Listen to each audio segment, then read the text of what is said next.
Hola, muy buenas noches. Tengan todos ustedes un cordial saludo y sean bienvenidos a esta nueva edición de nuestro programa. El día de hoy estamos compartiendo nuevamente un recital con la singularidad que el día de hoy, aparte de recital, tenemos también una entrevista, ¿verdad? Va a ser un recital y una entrevista. Vamos a conocer a nuestra invitada, a quien voy a presentar.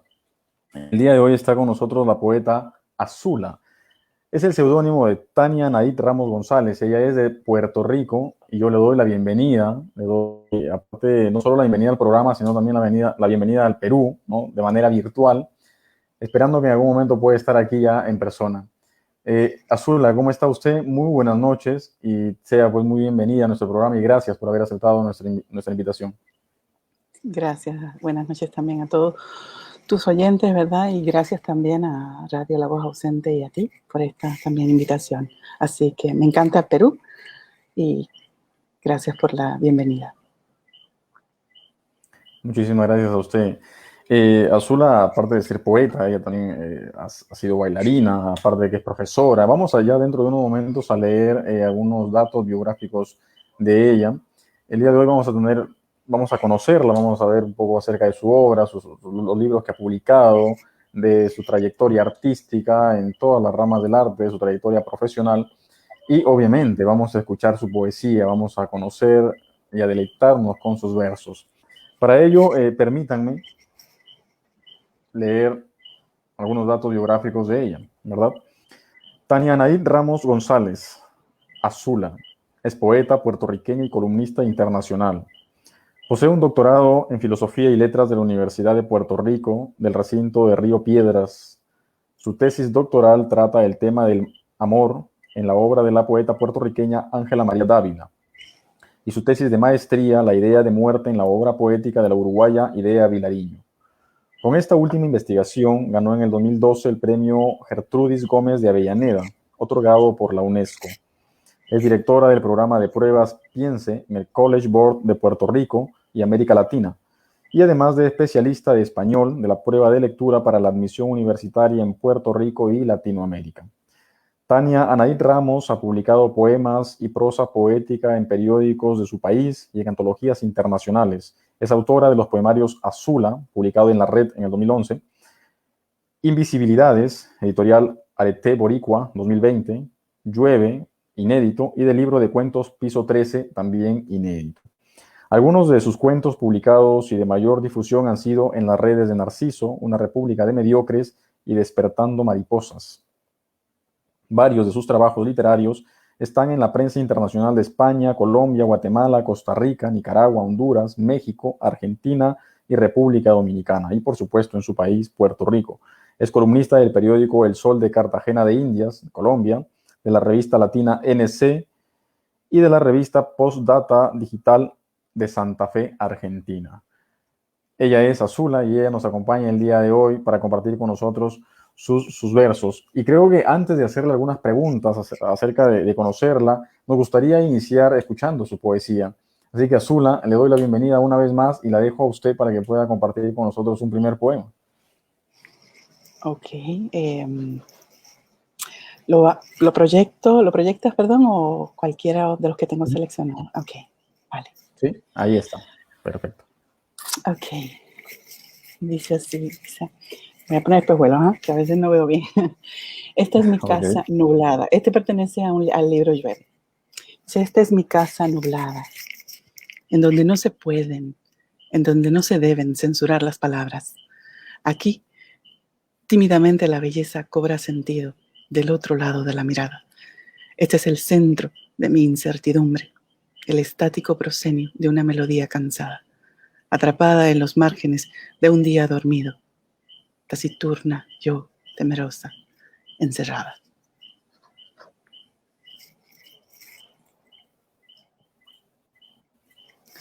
Muy bien, Azula. Quisiera que me hable un poco acerca de este poemario, Llueve. Hábleme un poco acerca de la temática de cómo es que nace el libro, de cuál es, digamos, la idea primigenia con la que usted dice o empieza la realización de este poemario de Llueve, y de repente qué es lo que nos muestra el poemario, qué es lo que quiere decir, qué encierran en sí sus poemas. Vale. Mira, el primer poemario que yo publiqué es Invisibilidades, que es el que está ahora mismo. Bueno, primero es Azula, que es un poemario cibernético, ¿verdad? Virtual, que publiqué en el 2011. Y el que acabo de publicar impreso con la editorial puertorriqueña, editorial Arete Boricua, se llama Invisibilidades.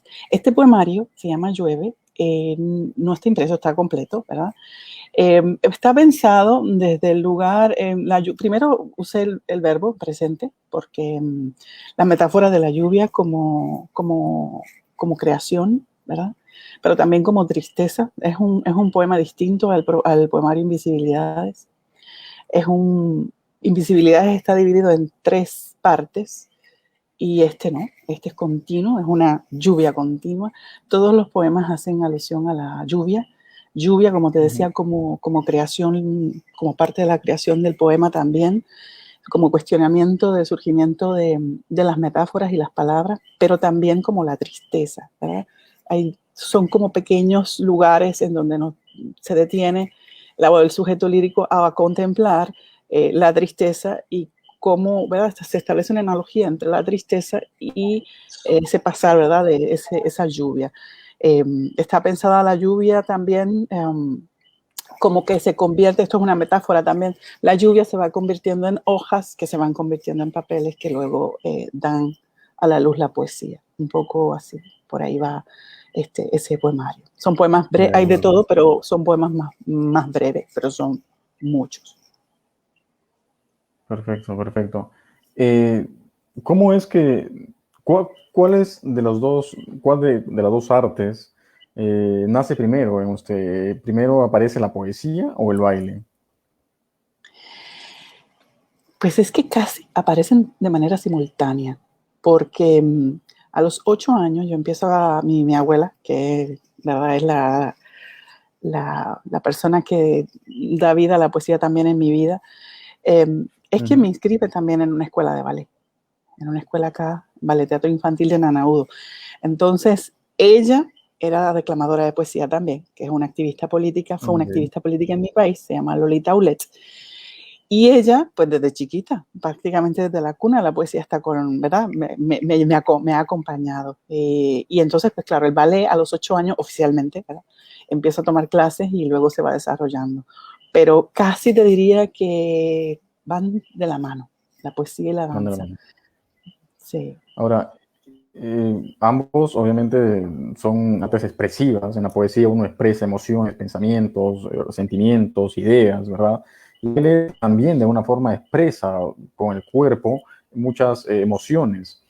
¿En cuál de ambas siente usted mucha más comodidad? ¿En cuál cree que es capaz de expresar mucho más? ¿En cuál cuenta libertad? Leí por ahí, estuve escuchando la entrevista que le hicieron a usted en YouTube, la estuve viendo, y mencionaba algo que el baile es libertad plena, ¿no? Cuéntenme un poco acerca de ello. ¿Cuál es más libre en todo caso? ¿O es que el arte en general, en cualquiera de sus manifestaciones, es libertad? Mira, yo inicio con el ballet clásico. El ballet clásico tiene sus reglas, así que tiene sus restricciones. Y en ese sentido, la belleza está organizada de esa manera, las líneas de las manos, la posición de la cabeza, ¿verdad? Hay que desarrollar inclusive y formar un cuerpo específico para el ballet clásico, que durante muchísimos años fueron estas mujeres altas, flacas, ¿verdad? Muy esbeltas, que nada tenían que ver con el Caribe, ¿verdad? Porque el Caribe tiene, digamos, otras dimensiones y otras líneas. Entonces, en ese sentido, el ballet clásico, claro, Alicia Alonso, con su escuela cubana, le da un giro porque el cuerpo es distinto. Ya entonces el espectador empieza a ver otro tipo de cuerpo moviéndose en el escenario que no es el estereotipo que nos venía del ballet ruso y del italiano, ¿verdad? Esas mujeres tan cisne, ¿no? Tan esbeltas, con esos cuellos tan largos. Así que el ballet sí tiene sus reglas, inclusive la posición, el tipo de ejercicio y de movimientos, perdón, que hacen los varones y los que hacen las mujeres, están determinados. Así que está encuadrado el ballet clásico y de ahí no se puede salir mucho. Claro, esa cuadratura dio paso a lo que luego es el ballet moderno y la danza moderna, porque la gente, obviamente los bailarines necesitaban expresar. Así que se va moviendo, ¿verdad? Ha habido una evolución del movimiento,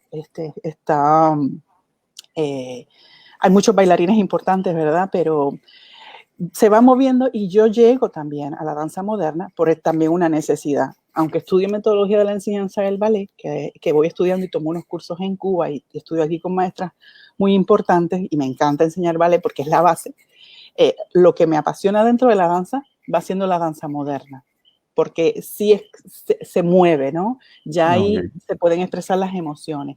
Y aún dentro de la danza moderna está supeditado al coreógrafo, porque también hay distintas técnicas en las que uno se va a mover, uno aprende una técnica, una escuela, y bueno, pues dependiendo de la compañía a la que tú elijas o te elija a ti, pues entonces ese es el repertorio y dependiendo del coreógrafo. Así que quien más tiene libertad parecido al poeta es el coreógrafo, que es el creador.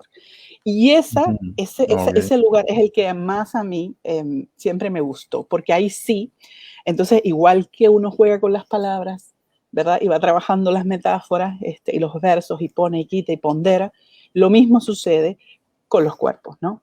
Entonces, en las coreografías. Así que dentro de la danza, obviamente la danza moderna me da muchísima más libertad y la danza experimental para poder hablar, ¿verdad? Ser libre, como tú dices, y luego la coreografía. En la coreografía ahí sí ya es pura creación. Así que sí se parecen en ese sentido. Todo depende de lo que uno escoja, ¿verdad?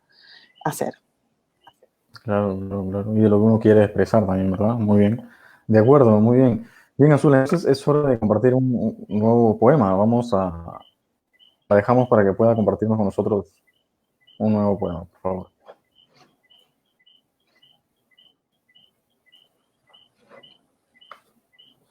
Este también es de Llueve.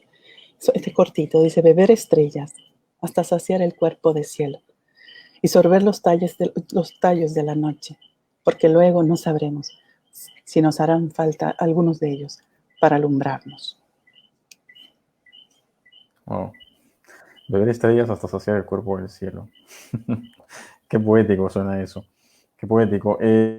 Su poesía está llena de figuras que yo creo tienen una especie de romanticismo, una especie de tristeza de repente subyacente. ¿Cómo definiría usted, si tuviera que definir sus versos, su poesía, qué palabras nos podría decir acerca de lo que expresa su poesía? ¿Qué es su poesía? Mira, yo trabajo mucho con la metáfora. A mí me gusta trabajar con la metáfora y por supuesto con el ritmo. La poesía para mí es fundamentalmente ritmo. Así que sin tratar de, y ritmo no quiere decir rima, ¿verdad? Porque hay gente que confunde. No, claro, Hay rimas para internas nada. y entonces, pues lo importante es que, porque como está musical, la poesía tiene que cantar, tiene que vibrar, ¿no? Y en ese sentido, pues, por eso es que se declama. Y yo trato de que la poesía vaya hacia ese lugar porque para mí es fundamental, aunque el lector no se dé cuenta, a mí me gusta que eso esté ahí, ¿verdad? Hay poemas que yo trabajo, por ejemplo, las vocales. ¿Qué vocales voy a usar y dónde las voy a usar? Cuáles van a ser las acentuaciones internas de ese poema, ¿no? Y me gusta, pero también trabajo mucho, como tú dices, pues quizás cierto romanticismo, no lo sé, modernismo también, algunas de las vanguardias. Yo paseo mucho, me gustan mucho los simbolistas también, que un Mallarmé que le quería devolver la palabra a la tribu y entonces la palabra, esa palabra está cargada de múltiples significados a través de la historia y cuando uno usa, no sé, la palabra aura o sol, pues realmente, o rosa, está aludiendo a una historia, ¿verdad? Que tiene esa palabra. El lector no lo tiene que saber, pero yo sí juego con eso. Yo como creadora sí juego y juego mucho sí con las metáforas porque me parece que en cada verso, en las metáforas, son como miniaturas de poemas, ¿no? Y entonces los veo así contenidos, cada verso. Y claro, que haya una verosimilitud, que haya una lógica, que no sean disparates porque suenan bonitos, sino que haya una lógica dentro que del algún sentido, poema. que tenga algún sentido. Sí, debe tener alguna cuestión. ¿Cree usted que la poesía debe tener sentido? O porque lo que pasa es que yo le digo esto porque Por ejemplo, acá hoy en día se habla mucho de la poesía en verso libre, por ejemplo, y escuché yo algunos comentarios que decían que el poema, cuanto menos se entiende, es supuestamente mejor poema, ¿no? ¿Qué opina usted de eso? Mira, es una tremenda pregunta y peligrosa también. Yo te digo, cada cual define la poesía como mejor le plazca, ¿verdad? Porque es la creación, es parte de las emociones y uno no es quien para controlar las emociones del otro, ¿verdad? Esas emociones salen. Ujú. Si hay gente que quiere escribir el libro más oscuro que nadie entienda, yo no. Eh, Eso yo se lo respeto. Igual que también, como la teorización sobre la metáfora, ¿verdad? Nos ha dado a conocer que realmente metáfora es todo, porque el lenguaje lo es todo, ¿verdad? Pues entonces prácticamente cualquier palabra, cualquier conjunto de palabras juntos, versificados y cortados a manera azarosa, podría ser poesía. Este, yo, No, muy como bien, siempre he estado en una muy bien. búsqueda, porque sí me ha interesado saber cuál será la diferencia entre qué es un buen poema, ¿verdad? O Ujú, qué sería un buen poema, por qué estos poetas a mí me mueven, por qué su poesía me lleva a otro lugar y estos no. Eh, pues la he ujú, estudiado. ujú. Por eso es que también yo le he dedicado mi vida, ¿verdad?, a estudiar la poesía, todo, Claro. todo, su sistema, su ritmo, todo, ¿no? Su versificación, las figuras de todo, para entonces poder jugar. Mientras, yo lo que siempre recomiendo, ¿verdad?, es que mientras más uno sepa, mejor uno puede jugar. Pero no, Por supuesto. tampoco quiero ser, ¿verdad?, purista de poner una definición absoluta a la poesía cuando la poesía es pura creación, ¿verdad? Y pura emoción. Entonces, sí prefiero leer poemas que tengan cierta lógica, que no sean tan Ujú, oscuros, ujú. pero sí que me lleven a otro lugar, que no sea, yo te digo, la prosa, la prosa. Entonces la poesía va a otro Exacto. lugar.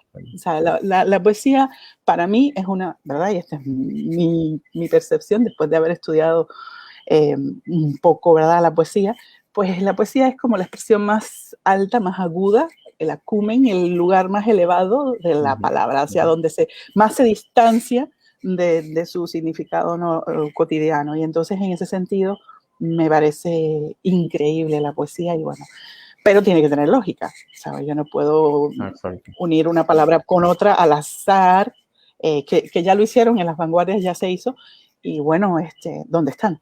Está chévere como movimiento, está chévere como protesta, también, porque sí, todo eso se puede y yo creo que todos hemos pasado por ahí. Pero yo prefiero cuando voy a escribir, pues que haya un sentido, que haya una coherencia y obviamente lo que te decía del ritmo también. De acuerdo, de acuerdo. Muy bien. Muy bien, Azula. Vamos a compartir entonces otro poema suyo. Vamos, ahí está. Ah, ok. Ok, perfecto. Dice así, también es de Llueve. Dice, ¿de dónde? Voy a poner los espejuelos.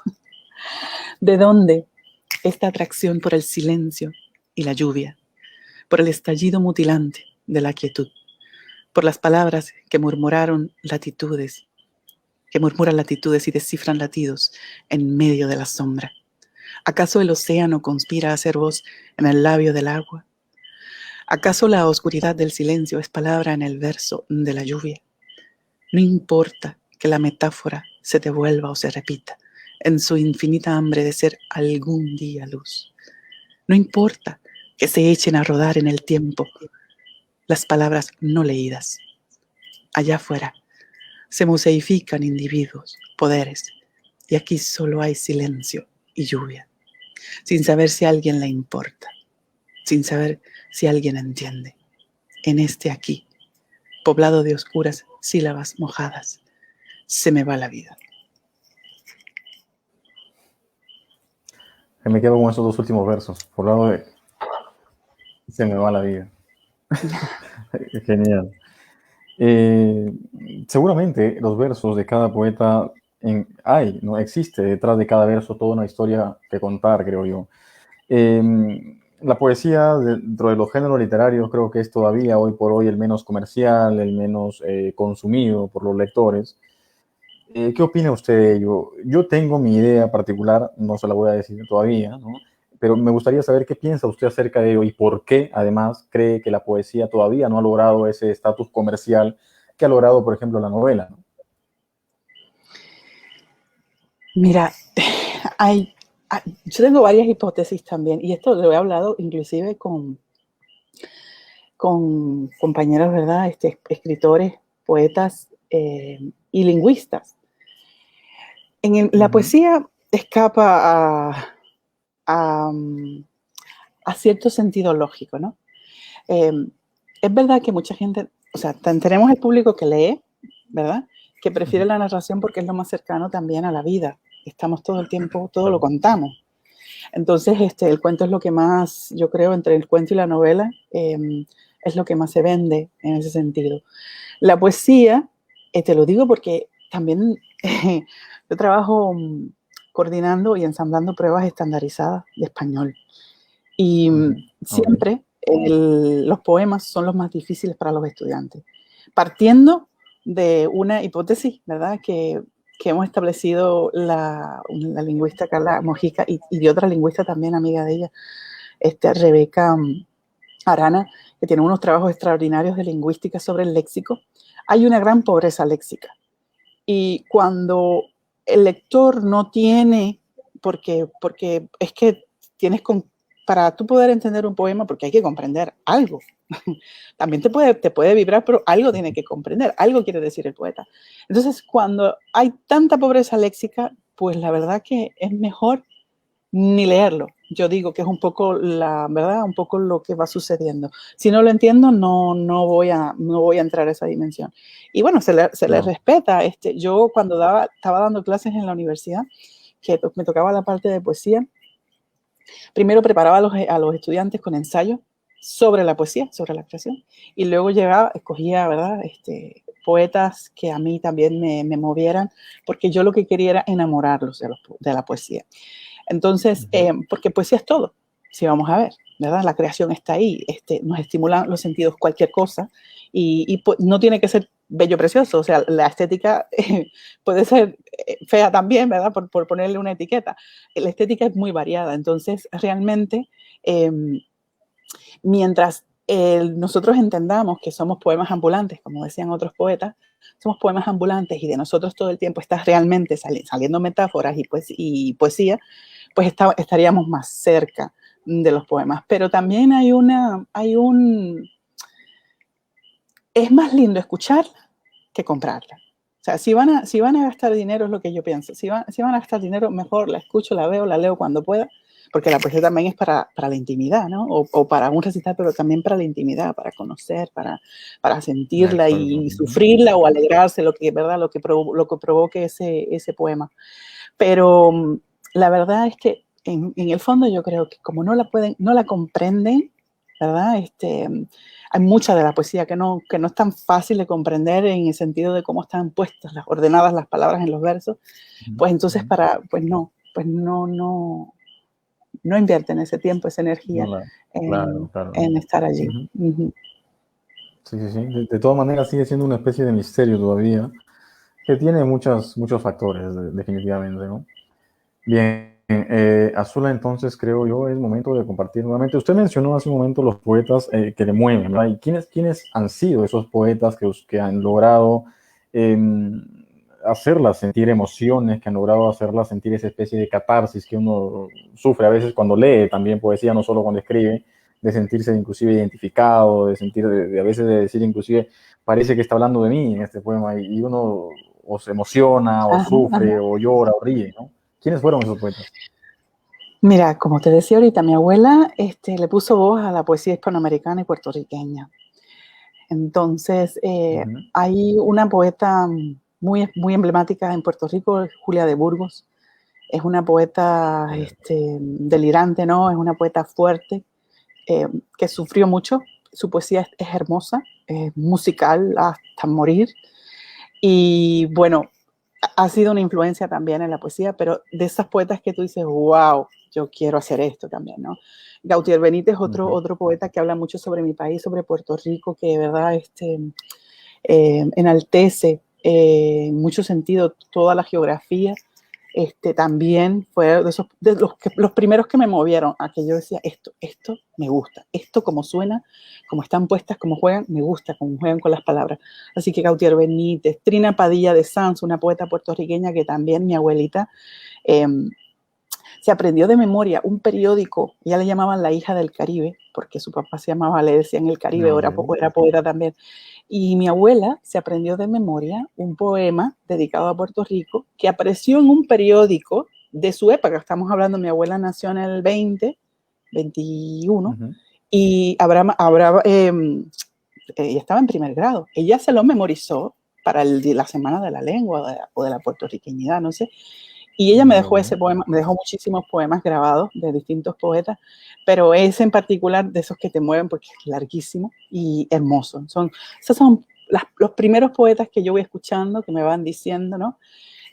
Luego uno sigue conociendo, ¿verdad? Muchos más. Te puedo decir que de Perú, César Vallejo, cuando lo leí, que lo leí así, porque esa fue esa semana completa César Vallejo, yo me deprimí muchísimo.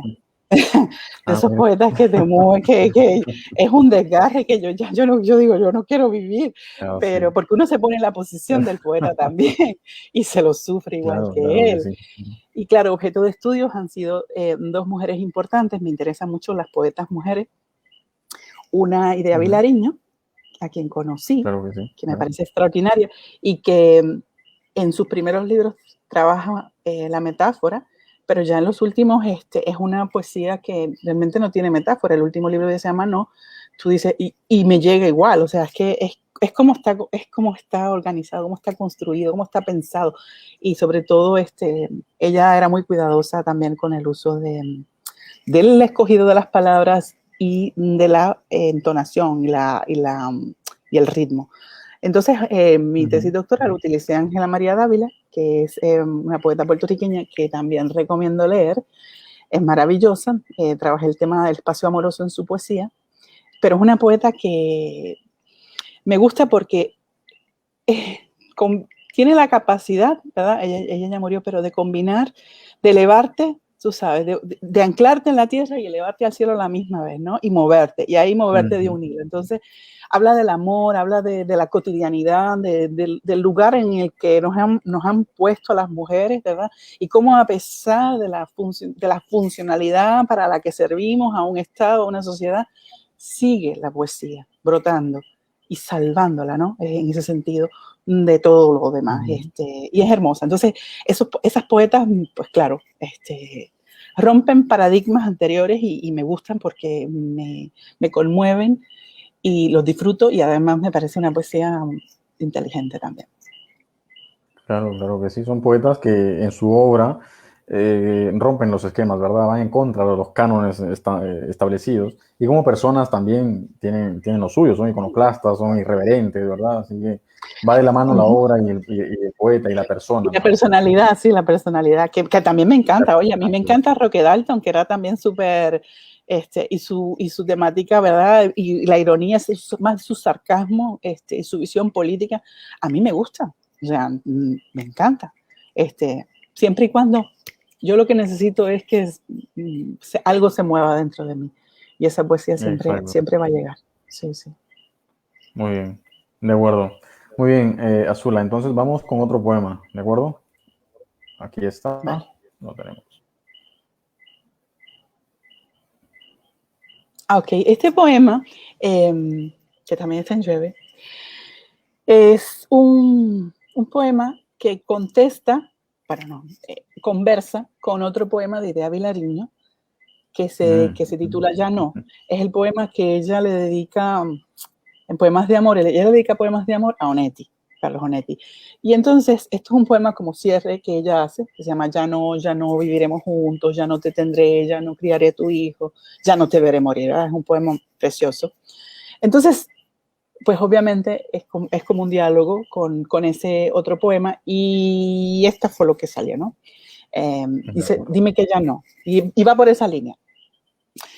Dime que ya no te mueve esta lluvia, mi lluvia, que ya no sientes ni cómo me destrozo cada noche el porvenir, la raíz avanzada de mi locura, el trozo de espanto colgando y colgando en mis pupilas. Dime y no lo ocultes. Si en cada bocanada de viento tuyo ya no hay más, ya no habrá más lluvia mía, dime que no te hacen falta las palabras, al menos el tanteo de ellas. O el, ay, no se ve. O el de la duda, creo que dice, o el de la duda con su oscuro amanecer, creo que es lo que dice. De acuerdo, sí, lo que pasa es que eso no lo puedo quitar, porque si lo quito, Sí. se pierde todo.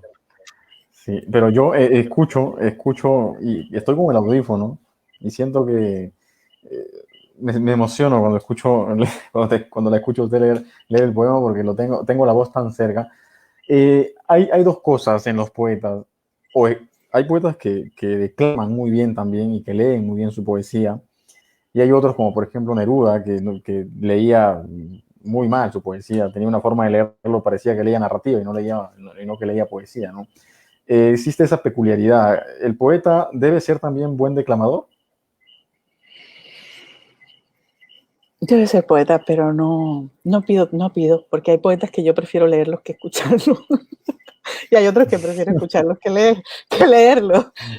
Porque como a veces escriben,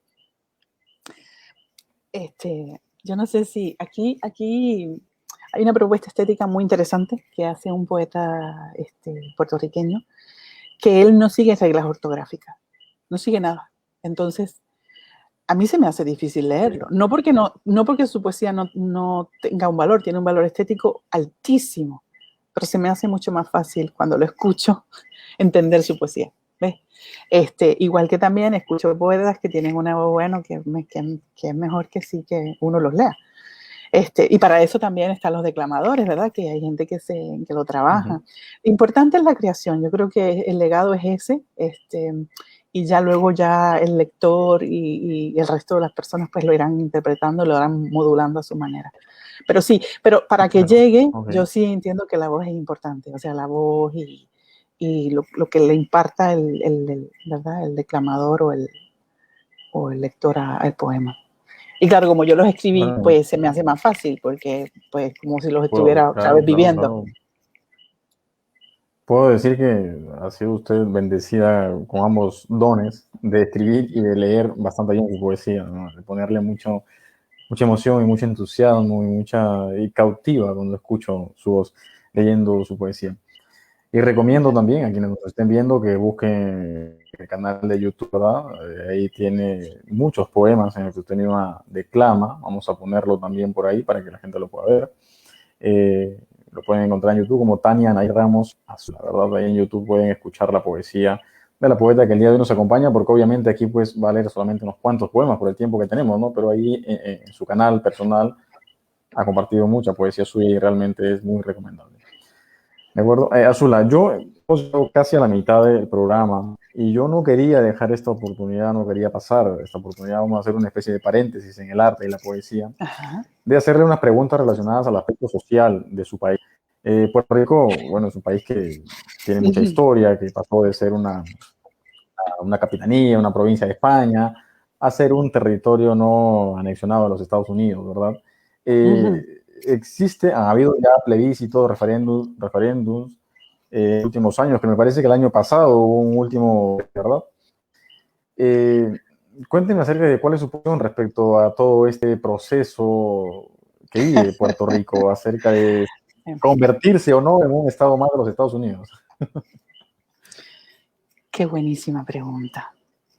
Okay. Mira, yo vivo en una colonia, el que no quiera pensar que no, pues está bien. Pero yo vivo en una colonia. Nosotros éramos sí colonia de España y luego hemos sido desde 1898 colonia de Estados Unidos. No sé cómo se llama, si el cielo le pertenece a otro país que no es el tuyo y si el mar le pertenece a otro país que no es el tuyo. Y si muchas de las leyes reguladas, ¿verdad? También vienen y le pertenecen a otro país que no es el tuyo. Como el país está tan dividido, ahora mismo nosotros tenemos que hacer de los 50 para acá, lo que le han llamado el Estado Libre Asociado.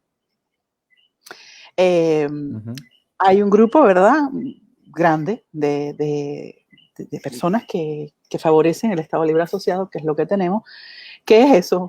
Eres Estado, supuestamente, ¿verdad? Y que hay una libre asociación con los Estados Unidos. A pesar de eso, realmente no está libre. La verdad es que no está libre. También están los estadistas, ¿verdad? Ellos quieren la unión permanente con los Estados Unidos, ¿verdad? Quieren tener los mismos beneficios, las mismas ayudas, las mismas, ¿verdad? Quieren pertenecer a ese imperio, ¿no? Que está eso. Y por otro lado están los independentistas, que también hay una diversidad, como yo creo que o sea, la izquierda se mueve, digamos. Hay izquierda que a veces no parece izquierda, pero hay una izquierda que la que quiere es la independencia del país. En Puerto Rico está bastante, yo diría que no como en otros países, pero está bastante marcada. Pues dentro de la izquierda te digo que hay diferencias, pero sí el fin común es que, pues, que Puerto Rico sea independiente. En ese sentido, todos coinciden. Así que hay tres grandes vertientes, diría yo. Yo siempre digo que si cuando el individuo se forma, ¿verdad? Y crece y tiene derecho a cierta edad de independizarse, ¿verdad? Para vivir, para tener su vida y crear sus propias reglas en su casa, ¿verdad? Independientemente se case o no se case, para ser independiente. Y eso está también visto por la sociedad, ¿verdad? Que creciste, ¿verdad? Muévete, eres adulto, eres independiente. Claro, pues que los países también deberían tener es una responsabilidad de un país ser independiente, ¿verdad? Y organizar su vida, su idiosincrasia, decidir, ¿verdad? Entonces, pues ahí vamos. Hay variedad como te decía, de opiniones ideológicamente. Yo, se me hace difícil. Ha habido ahora, mira, en las elecciones que hubo, habían 5 opciones distintas. O sea, mira qué dividido está. Y quién ganó, que ganó los que prefieren la estadía nueva. O sea, en el sentido de hacer algo, los referéndums casi no sirven de nada, porque puede el país querer una cosa que todavía no es la mayoría la que vota. Hay que ver esa correlación que hay entre cuánta gente vota y cuánta gente vive aquí. Y luego es que las cosas tampoco son tan, ¿verdad? Yo creo que cualquier imperio, cuando tiene una colonia o cuando tiene a su haber algunos esclavos en un sentido, ¿verdad?, más primitivo, es porque puede sacar algo, ¿verdad? Tiene una ganancia. Y obviamente claro, todos los imperios la tienen. Así que mi país está dividido. Uno siempre quiere lo mejor, uno trata de hacer, como digo, uno propone para el bien común, y lo que se puede hacer, yo me muevo más en el ámbito ahora mismo de la educación, lo que yo puedo hacer por mi país dentro de ese espacio que es laboral, se hace, ¿verdad? Crear conciencia y luchar por un bienestar común, que es lo que ahora mismo se va a poder hacer. Pero llevamos años en este debate, moviéndonos. Hay mucha corrupción, yo creo que no sé me imagino que habrá llegado, porque a nivel internacional las cosas se saben, ha habido muchísima corrupción en en mi gobierno, ¿verdad? En el gobierno de Puerto Rico, y todavía no salimos de digamos, de ese hoyo oscuro, ¿verdad? Porque entonces la gente también pierde la fe y deja de creer en el sistema y en las cosas buenas que puede dar. Pero hay unos rescates de este terreno, porque sí hay gente que ha logrado algunos avances y ha apoyado, ¿verdad? Sobre todo los grupos minoritarios. Pero bueno, eso así, a grandes rasgos, sin meterme mucho en política, dentro de lo posible. De acuerdo, claro que sí, está muy bien. No era una pregunta que yo quería hacerla de todos modos, porque no sé cuándo tendré la oportunidad de volver a entrevistar a una poeta o a un poeta puertorriqueño, ¿verdad? Así que hay que aprovechar las oportunidades que la vida nos da. Y bien, la corrupción y todo lo demás es una encrucijada en la que estamos casi todos los países de América Latina. Pero bueno, vamos a hacer este paréntesis. De ahí sale una necesidad tan grande de apalabrar no tan solo la corrupción, ¿verdad? Bueno, las luchas de poder y el abuso de poder. De ahí sale un libro que todavía, ¿verdad?, tampoco, que es de cuentos, que se llama Piso 13. Ese libro realmente es una denuncia a lo que sucede en el ambiente laboral, pero que obviamente es fruto de nuestras creencias en un sistema que está todo lacerado y destrozado por la corrupción y el abuso. De acuerdo. Muy bien. Es un libro que está inédito todavía, ¿verdad? Que esperamos Sí. pueda salir pronto. Vamos a ver. Hay De que ver, acuerdo. sí, ojalá. Muy bien. Muy bien. De acuerdo, Azula. Es hora entonces de compartir un nuevo poema suyo. ¿De acuerdo?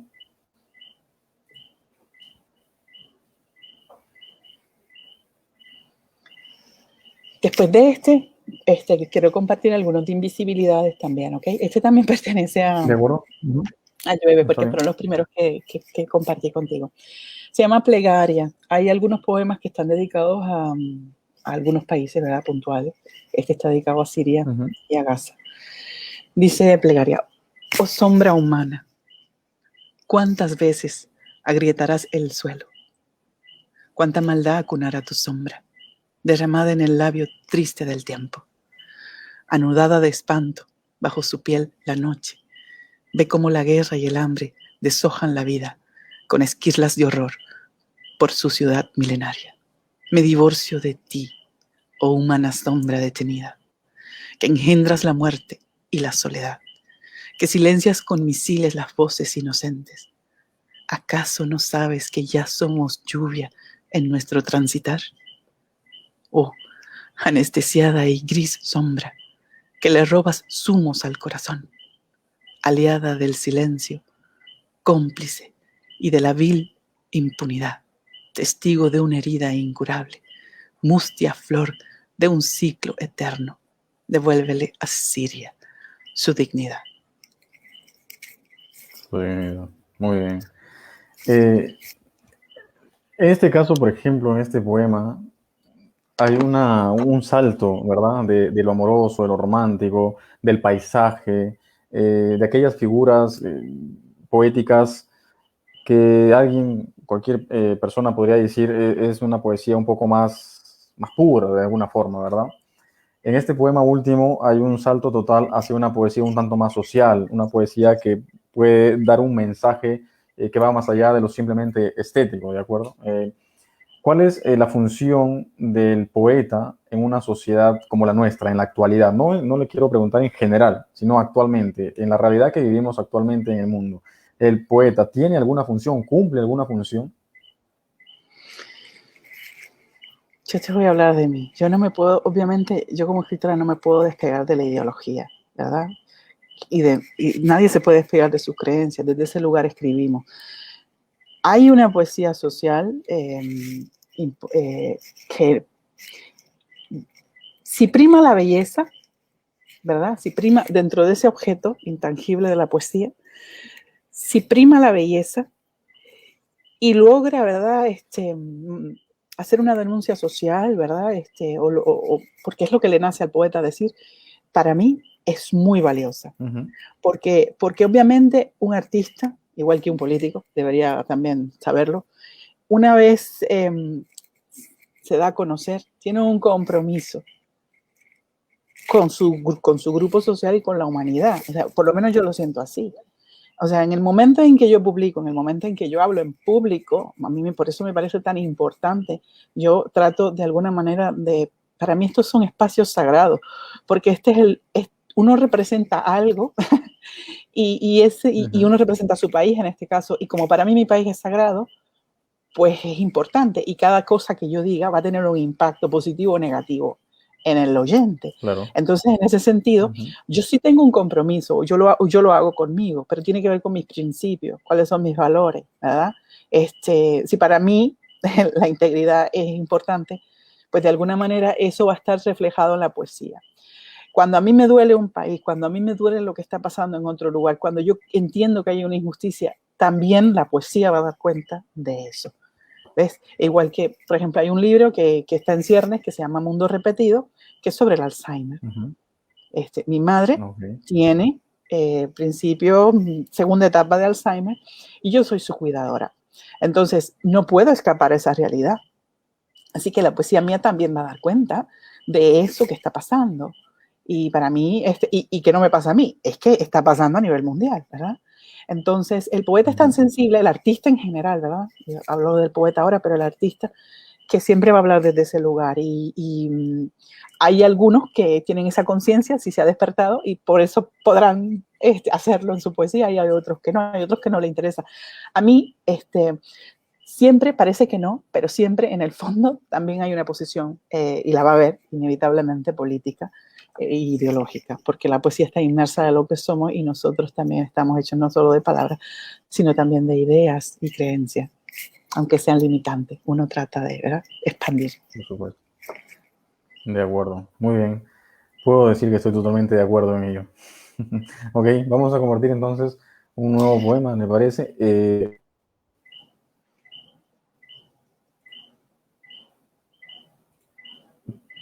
¿Le parece? A ver, tenemos este. Ese es de Llueve.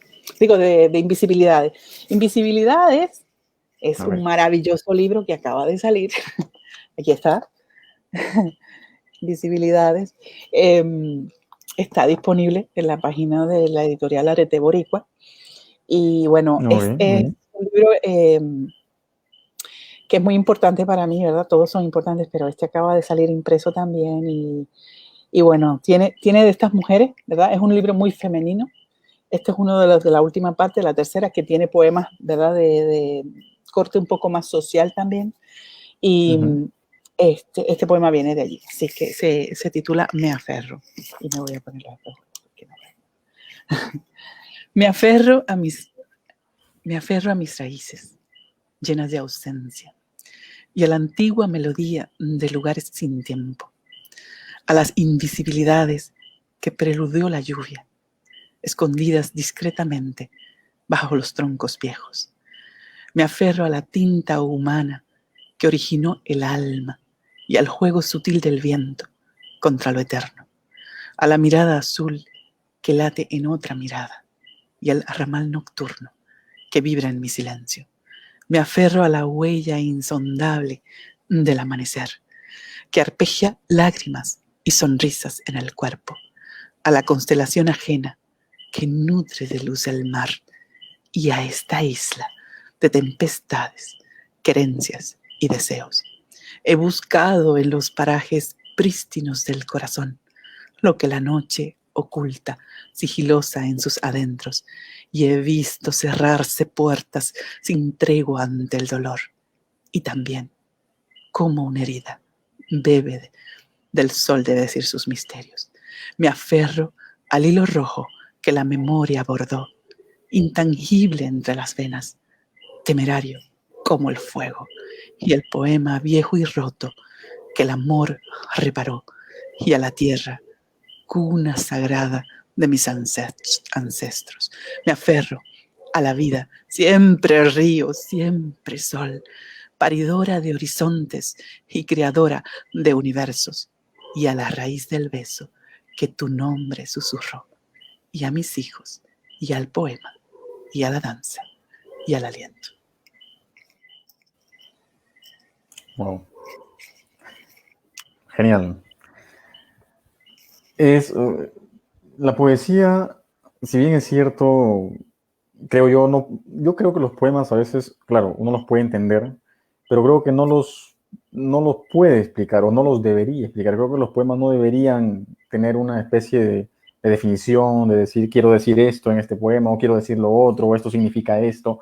Creo que no, porque yo creo que un poema no tiene un significado. Creo que un poema tiene todos los significados y dependerá siempre de quién lo lee.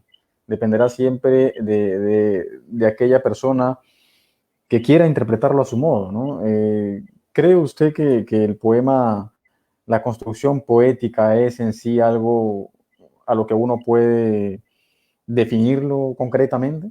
¿O cree que puede ser que la definición, a final de cuentas, es subjetiva, ¿no? Dependerá de cada lector? Mira, es muy buena pregunta, porque es que depende, ¿no? Depende del lector. La poesía también te da pistas, y hay que buscarlas. El poeta, decía otro poeta chileno, me decía, yo necesito que la poesía se sienta, yo la pueda imaginar, la pueda sentir, la pueda pensar, ¿no? Entonces, la poesía cada poema es como un mundo y yo no puedo tampoco escapar de él. El poema me hace sentir, ¿verdad? Y eso es importante. Y yo me puedo quedar ahí como lector y me lo puedo disfrutar. Y eso es tan válido como el que va más allá, ¿verdad? Cada lector elige. Yo no le pongo camisa de fuerza a ningún lector. El lector es libre, ¿verdad? Elige lo que quiere leer y siente de acuerdo a su experiencia, porque todo va a estar mediado por nuestra experiencia.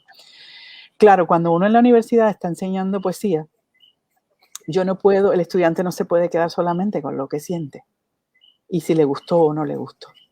Porque el poeta ha construido, ¿verdad? Hay un sujeto lírico ahí que está construido, que está dando una información a la que yo no puedo escapar. Igual que de un cuento. Yo no puedo leer un cuento y hablar de personajes que no están en el cuento. Quizás con los poemas se le hace más difícil a la gente porque es tan subjetivo y es tan elevado y son uniones tan imposibles, pero verosímiles obviamente para el poeta y para quizás, ¿verdad?, muchos de los lectores, que ahí no hay problema, ¿verdad? Es que yo tengo que hablar, estos son los personajes, esto fue lo que sucedió y no te puedes escapar, te guste o no te guste. Le podrás cambiar el final como una clase creativa, y será otro cuento, porque no fue el que escribió el escritor. Pero cuando hay una voz ahí que construye, ¿verdad? Y hay un poema escrito, uno debe seguir esas pistas. Si uno quiere ir más allá y tratar de entender mucho, de manera más profunda, lo que se quiso decir. En ese sentido, por eso es que los poemas uno los debe pensar. Deben pasar, hay etapas cuando uno escribe. El fuego, la llama, ¿verdad?, incandescente que te quema, que no puedes hacer más nada y sale. Pero luego tienes que dejarlo enfriar y mirarlo. A ver, hay poemas que desde el primer momento ya están y eso fue. Y es mejor que no lo toques. Sí, pero hay otros que realmente hay que trabajar porque, ¿verdad? Uno dice, bueno, mucha repetición, reiteración, la cuestión sonora, ¿verdad?, rítmica. Entonces uno lo trabaja y desde ese lugar. Pero como lectora, la primera, para yo quedarme con un poeta y decir esto, pues obviamente es visceral. Es que me gusta, que me lo disfruto y que ya no me importa ni lo que quiere decir, ¿verdad?, en ese sentido. Pero luego hay otra mirada, hay una segunda lectura que yo sí necesito saber, yo necesito conocer, yo necesito habitar ese poema y saber desde dónde está hablando, porque yo sí me identifico con el creador, ¿no?, y con la voz lírica. Y a mí me gusta siempre buscar más allá. Y eso siempre se lo pedí a los estudiantes, ¿verdad? Siempre las pistas están, lo que pasa es que a veces no las encontramos, pero sí están. De acuerdo. De acuerdo, muy bien, Azula. Es una respuesta que me deja bastante satisfecho. Así que vamos a pasar entonces, creo yo, a leer un poema más.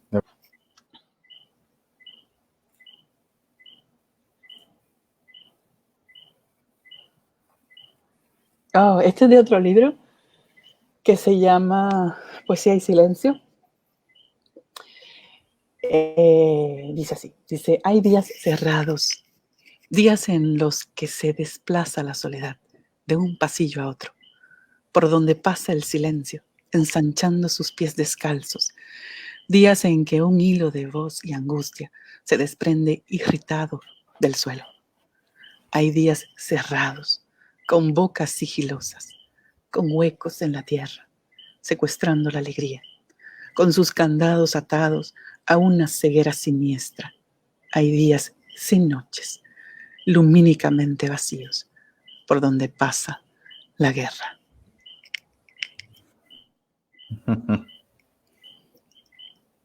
Este poemario es también inédito, ¿verdad? Sí, hay más inédito de lo que hay publicado, pero bueno, ya irán viendo la luz. De acuerdo. Esperemos que sí, porque de verdad que la temática, creo yo, hay temática de poesía, o creo que la poesía en general es atemporal. No sé si haya poesía para una época o específica, pero creo que la poesía es atemporal, ¿no? De acuerdo porque lamentablemente las situaciones a veces sociales también no cambian mucho en realidad, ¿no? Sí. Sí, sí, sí. Azula. Uno no dice, voy a escribir este poemario que va a decir esto y voy uno a uno y lo voy escribiendo. Eso no sucede así. Eso es... Bueno, yo tengo en Invisibilidades, hay un poema que dice, que se llama Te ves vieja, que yo escribí cuando tenía 15 años. Y habla sobre la vejez. Total, de arriba abajo. Y al final dice, te ves vieja, que no pintas mito. Y yo tenía 15 años. Yo lo trabajo, pero ese poema jamás pensé que iba a estar en un libro que se iba a llamar Invisibilidad. O sea, no, uno luego conforma el poemario y le va dando orden y sentido también, ¿no? Porque hay poemas que como que van, ellos te van llamando, te dicen yo voy aquí, ¿no? Y entonces en ese sentido, pues terminan formando parte la formación de un poemario. Uh-huh. No, la formación de un poemario parte muchas veces de una estructura también, o cree que aborda más la similitud de la temática en la poesía, de repente la estética de la poesía. ¿Qué es lo que ve o piensa primero para armar un poemario? ¿Cómo construye un poemario? Mira, para mí un poemario lo es todo desde la portada. Ya yo entro ahí a ese mundo, ¿no? Y todo significa para mí, ¿verdad? Por eso a mí me gusta formar parte de lo que, y en eso la editorial Arete ha sido muy generosa, porque hay otros editoriales que, pues, que tienen su forma, sus portadas y su formato, y es eso, ¿no? Y tiene el título que tú dijiste, pero más o menos, ¿verdad? Ese editorial tiene esa línea y sus libros son así, y yo se los respeto. Pero para mí, la entrada a un texto es desde la portada. Entonces, en ese sentido, todo es poesía. Entonces, de la manera en que yo, todo es información y todo vale, ¿no?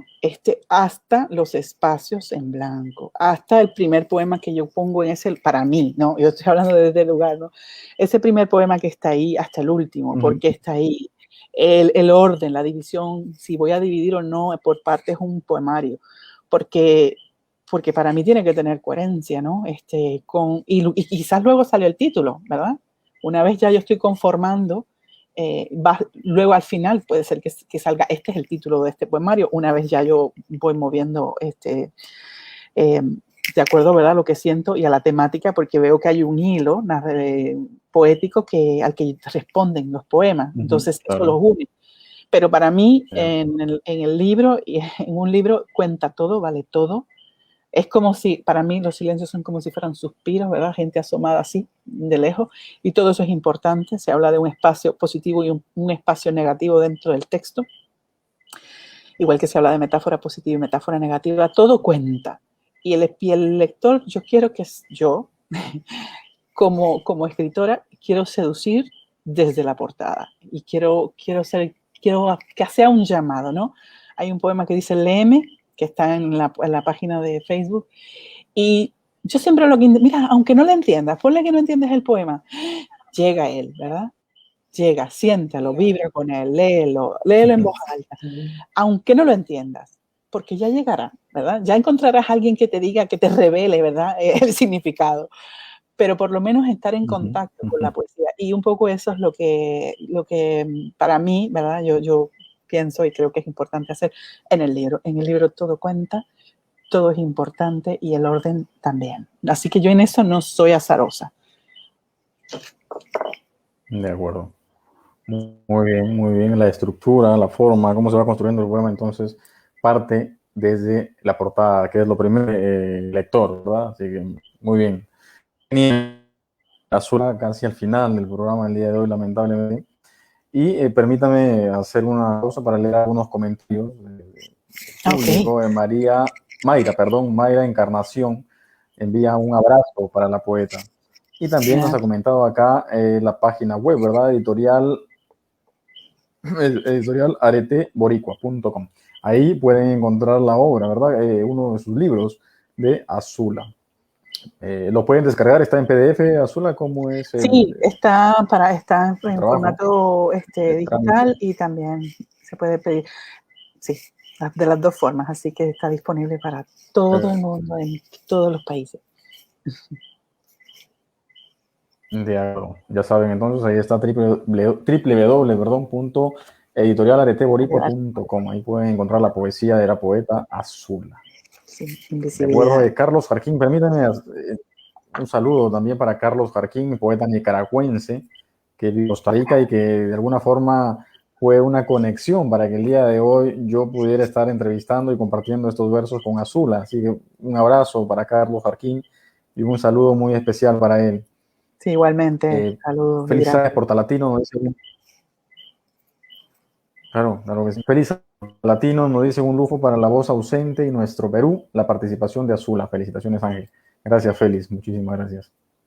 Gracias. Pilar Gaitán, increíble. Saludos a la poeta Azula. Bueno, muchísimas gracias. Saludos. Muchas gracias al público que el día de hoy nos ha estado acompañando. Y vamos a todavía compartir un par de poemas más, ¿te parece? ¿Le parece, Azula? Un par de poemas más compartimos con el público como para ir cerrando el programa. Sí. ¿Hay uno que quisiera leer en especial o pongo el que yo creo que, bueno, el que tengo acá? No sé. ¿Qué le parece? Déjame. Pon el que tú tengas ahí. Bueno, sí, con el que tengas ahí. Puedo leer también, déjame leer un soneto del libro Invisibilidades. Que es el primer soneto que abre el libro. De acuerdo, adelante. Sí. Ok. Entonces, está aquí. Dice, se llama Mujer Borrada. Este libro empieza con un soneto y termina con un soneto. Okay. El primero se llama Mujer Borrada y el último se llama Soneto a una herida. Y dice así, dice, imagen ausente de un resquicio atisbo, en tierra de nadie, con mirada ajada, tibia luz dormida, a la vez fugada, tenue fragmentando un susurro ido. ¿Qué desmanosado te ha borrado? Dime. Sin sentido viajas tras la sombra azul. Distraída vagas como errante albur, puesta sin aliento ni lugar de origen. La ciudad quemada, habitante herida, construye volutas, moja tu silencio. Has recién llegado con tu voz perdida, tropezando versos, sudores, alientos, zigzagueando el margen de tu piel asida, de golpe enredada, de golpe lloviendo.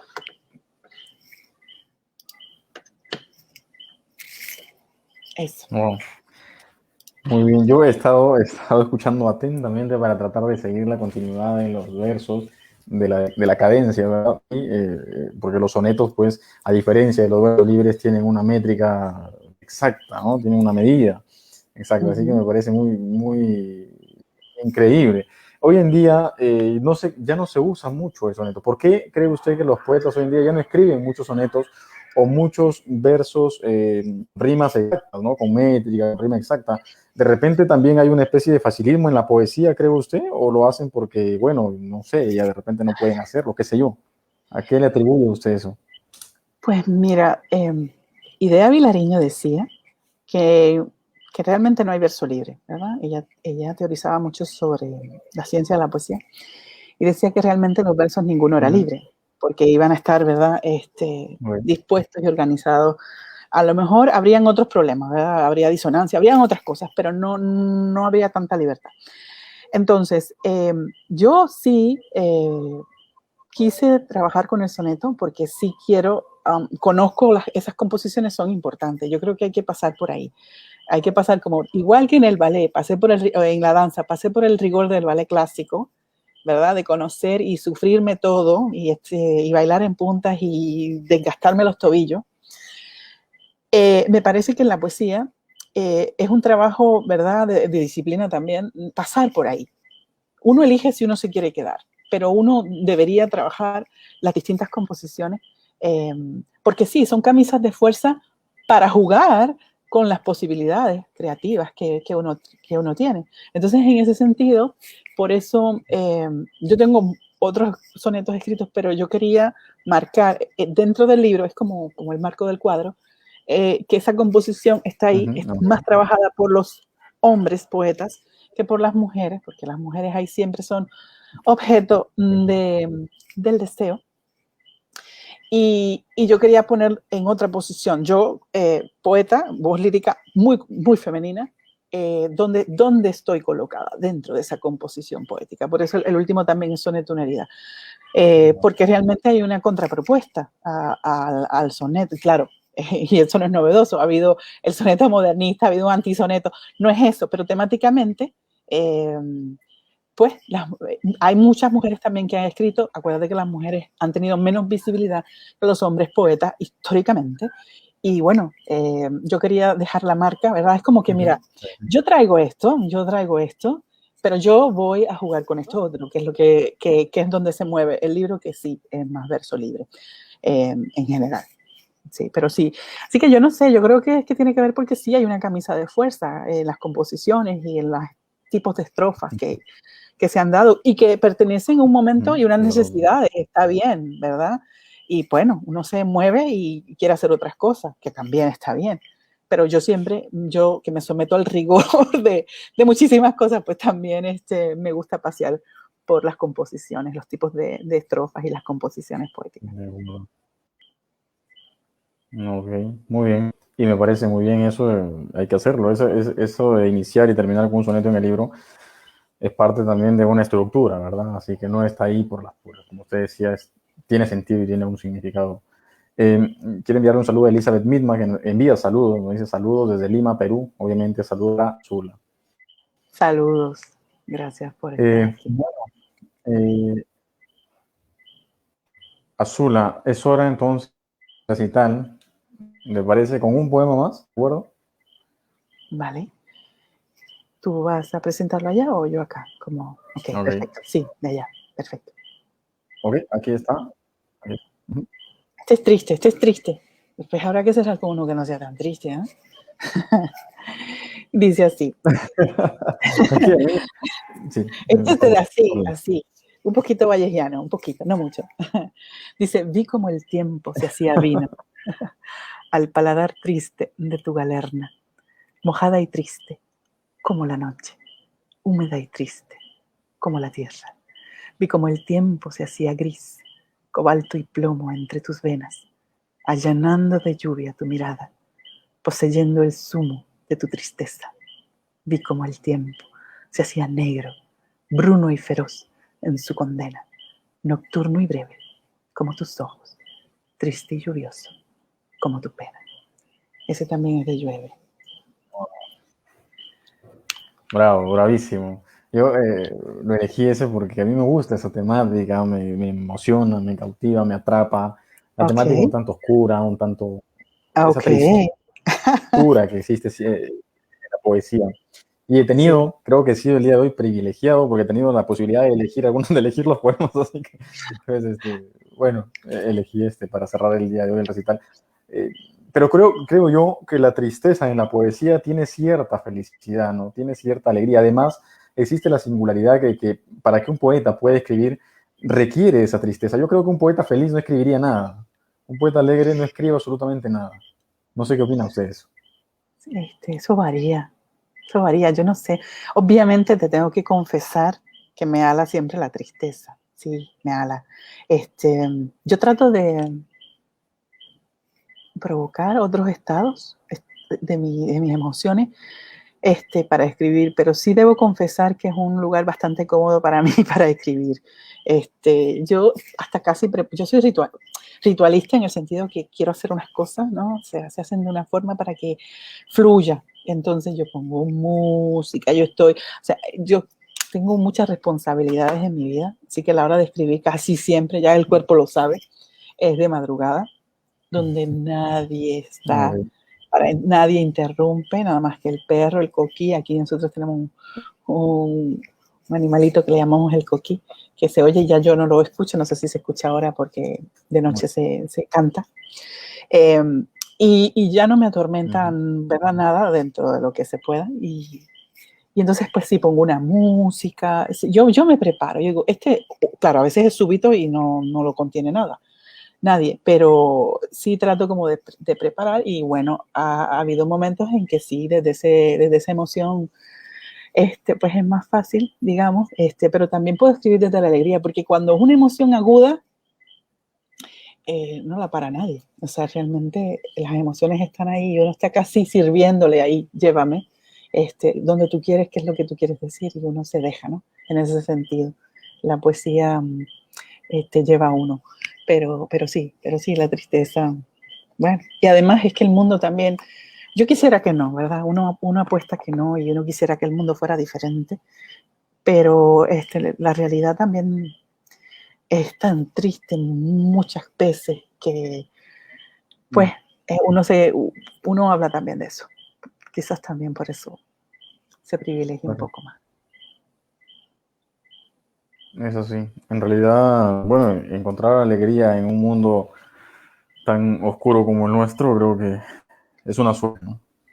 Pero hay Pero momentos y hay instantes que está, son ¿oíste? efímeros, si bien es cierto, pero hay, claro que sí, sí, claro que sí, claro que sí. Porque, ¿sabes la apuesta? Bien, Siempre quiero cerrar. antes de perdonar, ¿sabes cuál es la apuesta, Ángel? Ujú, La apuesta siempre es al amor. Entonces, desde ese lugar, eso, ujú, ya.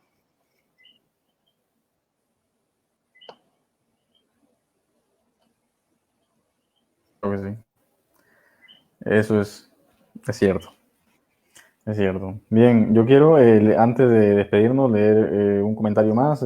Félix Arias, Portal Latino, dice, la sensibilidad no tiene época, se presenta en el corazón de cada ser en cualquier momento de su vida y la del mundo, ¿no? O sea, la sensibilidad va a estar siempre ahí, haya alegría, haya tristeza, haya risa, haya llanto, haya dolor o no, la sensibilidad va a estar siempre ahí y es esa sensibilidad precisamente lo que nos humaniza, lo que nos hace lo que somos, ¿verdad? Seres humanos de carne y hueso que sentimos cosas buenas y cosas malas también. Es así. Y quiero también enviarle un saludo a Pau Gaitán Flores, dice saludos a la poeta Azula y a Ángel Valeriano. Muchísimas gracias, un fuerte abrazo y un especial hasta Puerto Rico. Espero que en algún momento podamos nuevamente compartir poesía, compartir versos. Y gracias por haber estado conmigo, gracias por haber estado aquí en este espacio de la revista La Voz Ausente, compartido con nosotros sus visiones y su poesía, por supuesto. Gracias por la invitación, Ángel. Muchísimas gracias a la voz ausente. Ángel, un abrazote a todos. Bueno, muchísimas gracias. Gracias a todo el público. Bien, la semana ya estaremos informando en nuestra página el próximo o la próxima invitada. Gracias.